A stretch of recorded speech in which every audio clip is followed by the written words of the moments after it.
Hello दोस्तों, आज बात करने वाला हूँ मैं जीएसटी रिफंड प्रोसेस के बारे में। हाँ जी दोस्तों, जब आप जीएसटी रिफंड को क्लेम करते हैं तो उसे क्लेम करने का प्रोसेस क्या है, कैसे आप जीएसटी रिफंड को क्लेम कर सकते हैं जीएसटी के अंदर।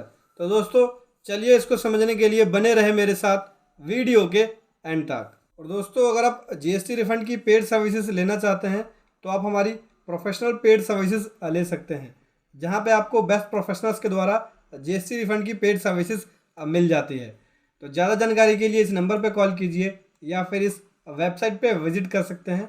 वेबसाइट का लिंक वीडियो के डिस्क्रिप्शन में है। तो दोस्तों बात करने वाला हूँ कौन कौन से केस ऐसे हैं जहाँ पे आप जीएसटी रिफंड को क्लेम कर सकते हैं। पहला केस है रिफंड क्लेम कर सकते हैं अनयूटिलाइज इनपुट एज क्रेडिट का।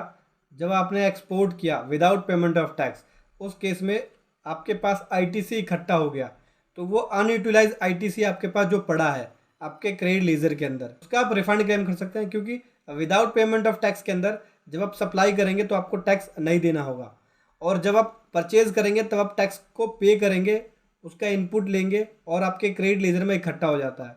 तो इस तरह के इकट्ठे आईटीसी को अनयूटिलाइज आईटीसी बोलते हैं। उसको आपने यूटिलाइज नहीं किया तो उस केस में आप रिफंड को क्लेम कर सकते हैं। अगला आता है रिफंड क्लेम कर सकते हैं जो आपने टैक्स पे किया, किसके ऊपर? एक्सपोर्ट ऑफ सर्विसेज के ऊपर। एक्सपोर्ट की सप्लाई जीरो रेटेड सप्लाई के अंदर आता है और जीरो रेटेड सप्लाई के अंदर गवर्नमेंट रिफंड देती है।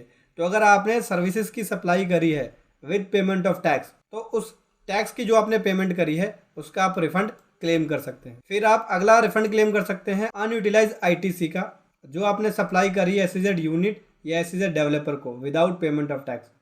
यहाँ भी सेम पहले वाले केस की तरह है। अगर यहाँ पे आप सप्लाई कर रहे हैं और यहाँ पे बिना पेमेंट ऑफ टैक्स सप्लाई कर रहे हैं एसईजेड यूनिट को, तो जब आप परचेज करते हैं तो उस पर आप टैक्स पे करते हैं, उसका आईटीसी आप क्लेम करते हैं। आपके क्रेडिट लेजर के अंदर जो आईटीसी इकट्ठा हो गया अनयूटिलाइज आईटीसी इस तरह की सप्लाई की वजह से, तो उसका आप रिफंड ले सकते हैं। अगला आता है refund of tax paid on supply made to SEZ unit SEZ developer.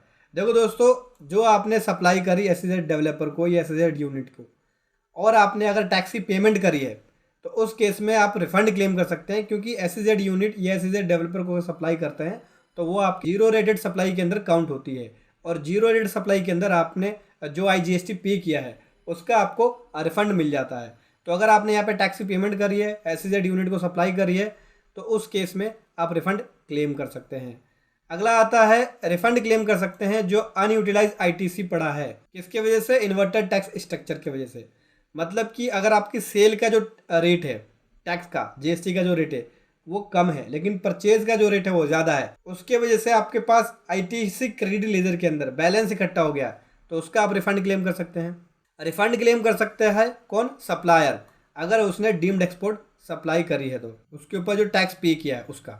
यहाँ पे रिफंड क्लेम कर सकता है कौन? रिसिपेंट, जो उसने टैक्स पे किया है डीम्ड एक्सपोर्ट सप्लाई के ऊपर। सप्लायर और रिसिपेंट दोनों में से कोई एक क्लेम करेगा। अगर सप्लायर कर लेता है तो रिसिपेंट क्लेम नहीं कर सकता, और रिसिपेंट क्लेम कर लेता है तो सप्लायर नहीं कर सकता। इसके लिए क्लेरिफिकेशन भी आ गई है, तो मेरी पुरानी वीडियो को भी देख सकते हैं जिसके अंदर मैंने क्लेरिफिकेशन के ऊपर बात करी है। देखो अगला आप क्लेम कर सकते हैं रिफंड जो एक्सेस बैलेंस है, किसमें? क्रेडिट लेजर के अंदर, इलेक्ट्रॉनिक कैश लेजर के अंदर। अगर एक्सेस कैश बैलेंस है आपके पास तो आप रिफंड क्लेम कर सकते हैं। रिफंड क्लेम कर सकते हैं जो आपने एक्सेस टैक्स की पेमेंट कर दी है उसका रिफंड क्लेम कर सकते हैं। कोई और रीज़न है, जैसे कि असेसमेंट है या प्रोविजनल असेसमेंट है, अपील है उस केस में, या कोई और अदर रीज़न है, उसके वजह से भी आप रिफंड क्लेम कर सकते हैं। ये दूसरी बात, कौन कौन से केस ऐसे हैं जहां पे आप जीएसटी रिफंड क्लेम कर सकते हैं। अब चलिए समझते हैं प्रोसीजर क्या होगा। देखो दोस्तों, आपको जीएसटी रिफंड RFD 01 को फाइल करना होगा, अलोंग विद जो रिक्वायर्ड डॉक्यूमेंट है एनेक्सर 1 के अंदर आप फाइल करेंगे। जैसे ही आप RFD 01 फाइल करते हैं तो आपको एक्नॉलेजमेंट रिसीव होता है RFD 02 के अंदर, ठीक है। अगर कोई भी आपकी रिफंड एप्लीकेशन में प्रॉब्लम नहीं होती है तब आपको RFD 02 इशू हो जाता है। और अगर आपकी कोई प्रॉब्लम है रिफंड एप्लीकेशन के अंदर, कुछ कमी है या गलत तरीके से फाइल कर दिया, तो RFD 03 इशू होगा, जिसको हम डेफिशिएंसी मेमो बोलते हैं। कोई कमी होगी तो RFD 03 इशू कर देंगे, डेफिशिएंसी मेमो। उसके बाद यहाँ पे जो प्रॉपर ऑफिसर है, सब कुछ ओके, आपका एक्नॉलेजमेंट रिसीव हो गया, तो RFD 04 के अंदर सेक्शन ऑर्डर पास करेगा विद इन 7 डेज के अंदर। जिस दिन आपने रिफंड एप्लीकेशन, जिस दिन आपको एक्नॉलेजमेंट रिसीव हुआ उस डेट से लेके 7 डेज के अंदर RFD 04 ऑर्डर इशू कर देंगे, सेक्शन ऑर्डर। फिर उसके बाद यहाँ से रिफंड ऑर्डर इशू हो जाएगा RFD 06 के अंदर और पेमेंट एडवाइस RFD 05 के अंदर इशू कर दिया जाएगा। उसके बाद यहाँ पे जो रिफंड है आपके बैंक अकाउंट में क्रेडिट हो जाएगा।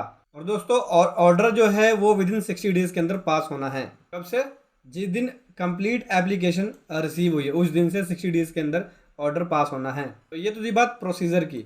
चलिए कुछ कंडीशन है उसको समझ लेते हैं। कंडीशन क्या है? देखो दोस्तों, आपको जो रिफंड की एप्लीकेशन है विदिन 2 ईयर के अंदर फाइल करनी होगी। जिस भी आप रिलेवेंट पीरियड का रिफंड क्लेम कर रहे हैं उसके विदिन 2 ईयर के अंदर क्लेम करना है। 2 ईयर के बाद एक्सपायर हो जाएगा पीरियड, फिर जो टाइम है वो ओवर हो जाएगा, उसका आप रिफंड क्लेम नहीं कर पाएंगे। और दूसरी बड़ी बात, उस पर्टिकुलर टैक्स पीरियड की GSTR 3B और GSTR 1 फाइल होनी चाहिए। और तीसरी, आप जो रिफंड क्लेम कर रहे हैं उसके अंदर आपकी नील रेटेड सप्लाई या एग्जाम सप्लाई नहीं होनी चाहिए। मतलब कि नील रेटेड सप्लाई या एग्जाम सप्लाई को काउंट नहीं किया जाएगा रिफंड के अंदर। और दोस्तों, अगर कैजुअल टैक्सेबल पर्सन है या नॉन रेजिडेंट टैक्सेबल पर्सन है तो उनकी जो मंथली रिटर्न है वो सभी फाइल होनी चाहिए अगर रिफंड क्लेम किया जा रहा है तो। डॉक्यूमेंट की बात करूँ तो डॉक्यूमेंट क्या रिक्वायर्ड है एप्लीकेशन को फाइल करते वक्त? डॉक्यूमेंट है जो आपने टैक्स पे किया, टैक्स पेइंग डॉक्यूमेंट होना चाहिए, जैसे कि इनवॉइस होना चाहिए। ठीक है, अगर आपने चालान के थ्रू टैक्स जमा कराया है तो डिपॉजिट जो आपने चालान किया है उसकी कॉपी होनी चाहिए। एक्सपोर्ट किया है तो एक्सपोर्ट से रिलेटेड सारे डॉक्यूमेंट आपके पास होने चाहिए।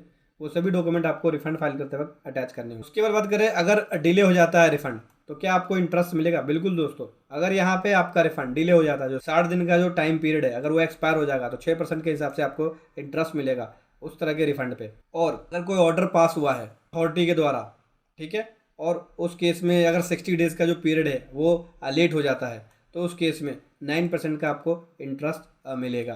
दोस्तों, ये था एक कमाल का कंटेंट जो मैं आपके सामने लेके आया। वीडियो कैसी लगी ज़रूर बताएं। Thank you so much. जय हिंद, वंदे मातरम।